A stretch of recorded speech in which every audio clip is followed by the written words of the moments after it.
Radio Classique, faut-il s'attendre à une remontée des taux des crédits immobiliers en France? Bonjour Cécile Roclor. Bonjour. Directrice des études chez le comparateur en ligne Empruntis. D'abord un point pour fixer les esprits. On est à un plus bas historique aujourd'hui en termes de taux d'intérêt pour un emprunt immobilier?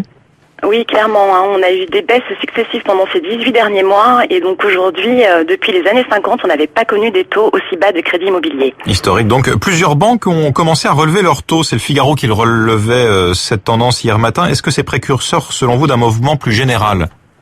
Alors oui, très certainement, même si ce mouvement ne sera pas une remontée brutale des taux, mais une remontée lente puisque les banques souhaitent toujours faire du crédit immobilier. On a eu effectivement un premier rétablissement qui a remonté ses taux fermés et qui a été suivi là début juin d'une nouvelle enseigne nationale, d'un groupe bancaire et de quelques banques régionales qui ont remonté leurs taux entre 10 et 20 centimes selon les durées.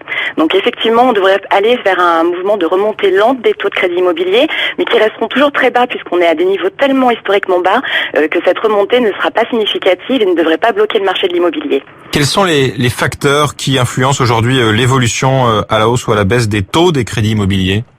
Alors il y en a de nombreux, mais le premier c'est l'afflux de dossiers en banque. Aujourd'hui, les banques ont de nombreux dossiers liés à l'augmentation des demandes d'acquisition, mais également au maintien du niveau des renégociations, qui est très important depuis le dernier trimestre 2014.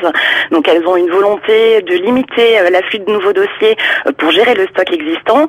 Il y a également le fait qu'elles soient très en avance sur leurs objectifs commerciaux, donc elles ont des marges de manœuvre pour réduire un petit peu la voilure et fermer un petit peu les robinets.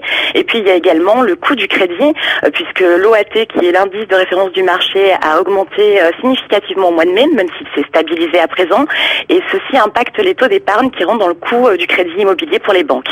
Donc plusieurs facteurs qui jouent là à la hausse. En plus, on arrive sur une période qui est l'été.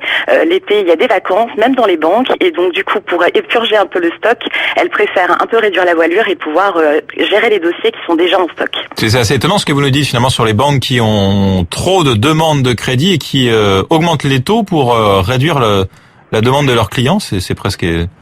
Oui, parce que du coup, elles étaient très agressives pour capter de nouveaux clients. Elles soutenaient fortement le marché de l'immobilier puisque c'est ça qui a déclenché le plus d'acquisitions, même si on a une baisse des prix de l'immobilier.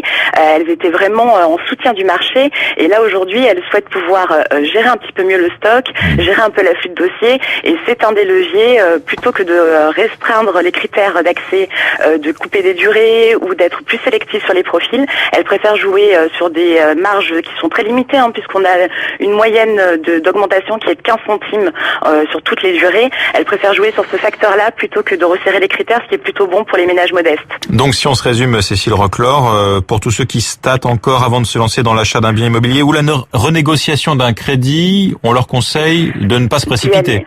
Alors, d'y aller quand même, parce que sur la renégociation, ça va être certainement un des premiers sujets qui va être un peu plus verrouillé que les autres, puisque les banques pourraient appliquer les barèmes et ne plus pratiquer de négociations supplémentaires. Donc, si vous avez un dossier à renégocier, c'est vraiment le moment d'y aller. Pour l'acquisition, c'est vraiment si vous aviez un projet en cours et que vous attendiez une nouvelle baisse, là, c'est pas nécessaire d'attendre, vous pouvez y aller. Il y a un conseil très important à donner aux emprunteurs, c'est que s'ils ont entamé des négociations avec une banque et qu'ils ont eu une proposition, il faut que cette proposition soit écrite pour qu'elle soit figée.